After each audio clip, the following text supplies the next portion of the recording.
SWEC نے اس کام کی منظوری دی اور یونائٹڈ وے کے لیے بھی پرعزم رہا۔ میں نے مزید کتابیں لکھی تاکہ مقامی تعلیمات پر توجہ دوں اور اپنے EALPHA کے حوالے سے بات کرنے سے بچوں۔ یہ اقدامات مجھے ان سیاسی مسائل سے جڑے رکھنے میں مددگار ثابت ہوئے جو میرے لیے اہم تھے، اور میری بوریت بھی کم ہوئی۔ لیکن مجھے یقین کرنا مشکل لگتا تھا کہ میری تحریری سرگرمیاں واقعی توازن فراہم کر رہی ہیں، کہ میں اپنے ماضی کی تلافی کر رہا ہوں یا یہ کہ میں صحیح کام کرنے کی کوشش کر رہا ہوں۔ مجھے پتہ تھا کہ میں اپنی بیٹی کے ساتھ اپنی ذمہ داریوں سے پہلو تہی کر رہا ہوں۔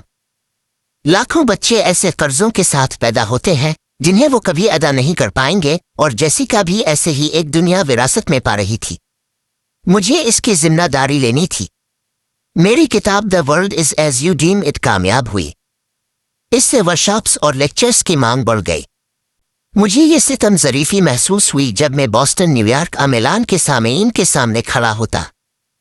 میں نے یہ دنیا کیوں خواب دیکھی تھی، میں اس بھیانک خواب میں ایسا کردار کیسے ادا کرنے لگا۔ 1997 میں مجھے کیریبین میں اومیگا انسٹیٹیوٹ کی ایک ہفتے کی ورکشاپ پڑھانے کے لیے بلایا گیا۔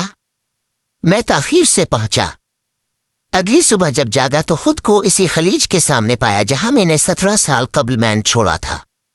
میں جذبات سے مغلوب ہوا اور کرسی پر گر پڑا۔ میں نے زیادہ تر وقت اس بالکونی پر گزارا، منظر کو سمجھنے کی کوشش کرتے ہوئے۔ مجھے احساس ہوا کہ میں نے اگلا قدم نہیں اٹھایا اور بیچ میں رہنے کا فیصلہ مجھے بیمار کر رہا تھا۔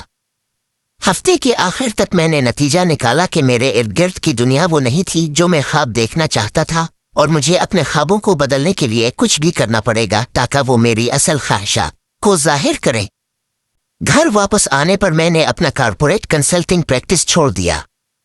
SWEC کا صدر تبدیل ہو چکا تھا۔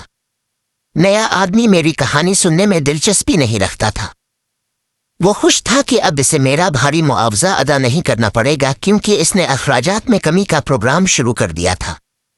میں نے فیصلہ کیا کہ وہ کتاب مکمل کروں جو میں برسوں سے لکھ رہا تھا، اور یہ جان کر مجھے سکون ملا کہ میں نے اپنا کام مکمل کر لیا۔ میں نے اپنے خیالات ان لوگوں کے ساتھ شیئر کیے جو بارانی جنگلات کے تحفظ اور مقامی ثقافتوں سے متعلق سرگرمیوں میں شامل تھے۔ وہ مایوس ہو گئے۔ انہیں خدشہ تھا کہ بولنے سے میری تعلیمی سرگرمیوں کو نقصان پہنچ سکتا ہے۔ کچھ نے دھمکی دی کہ وہ اپنی حمایت واپس لے لیں گے۔ میں نے دوبارہ لکھنا چھوڑ دیا۔ میں نے لوگوں کو ایمیزون کے گہرے جنگلات میں لے جانا شروع کیا جہاں جدید دنیا کا اثر نہ ہونے کے برابر تھا، اور وہاں کے ان لوگوں سے ملواتا جو اب بھی فطرت کے ساتھ ہم آہنگ زندگی گزارتے ہیں۔ میں وہی تھا جب 11 ستمبر 2001 کا واقعہ پیش آیا۔